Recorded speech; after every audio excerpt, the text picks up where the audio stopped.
Hi అండి, welcome to our channel. ఈరోజు recipe chicken noodles అండి. దానికోసం ముందుగా నేను స్టవ్ వెలిగించి ఒక గిన్నె పెట్టుకొని వాటర్ పోసి కొంచెం ఉప్పు, ఒక స్పూను ఆయిల్ వేసి నీళ్ళు మరిగించుకోవాలి. నీళ్ళు మరిగిన తర్వాత నూడిల్స్ వేసి ఉడికించుకోవాలండి. ఇలా నూడిల్స్ ఉడికిన తర్వాత ఒక ప్లేట్లోకి నూడిల్స్ తీసుకొని ఒక గ్లాస్ చన్నీళ్ళు పోసినప్పుడు అవిగా ఉడకకుండా మెత్తగా కాకుండా పొడి పొడిలాడుతూ ఉంటాయండి. ఇప్పుడు ఒక గిన్నెలో కడిగిన చికెన్ తీసుకొని దాంట్లో ఉప్పు, కారం, కొంచెం అల్లం పేస్ట్ వేసి బాగా కలిపి ఒక 15 నిమిషాలు పక్కన పెట్టి స్టవ్ వెలిగించుకొని ఆయిల్ వేసి చికెన్ ఫ్రై చేసుకోవాలండి.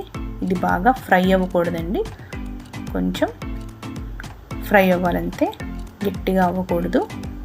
ఇలా ఫ్రై అయిన తర్వాత ప్లేట్లో తీసుకొని ఇప్పుడు కట్ చేసుకున్న వెజిటేబుల్స్ మళ్ళీ ప్యాన్ పెట్టుకొని ఆయిల్ వేసి దానిలో వెల్లుల్లిపాయని కట్ చేసుకున్న వెల్లుల్లిపాయలు, ఆనియన్ వేసి వేయించుకొని క్యాప్సికమ్, క్యారెట్, పచ్చిమిర్చి, క్యాబేజీ వేసి కలిపి నూనెలో మగ్గించాలండి. ఎక్కువ ఇది ఫ్రై చేయకూడదు.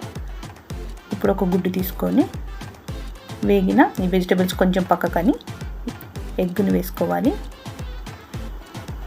దాన్ని కొంచెం ఫ్రై చేసుకొని మొత్తం కలుపుకొని చికెన్ ఫ్రై చేసిన చికెన్ ముక్కలు కూడా వేసి ఒక్కసారి కలుపుకోవాలి.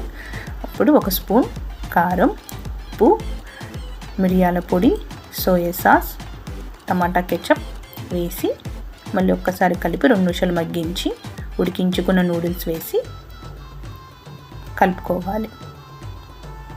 ఇలా కలిపి స్టవ్ ఆఫ్ చేసుకో.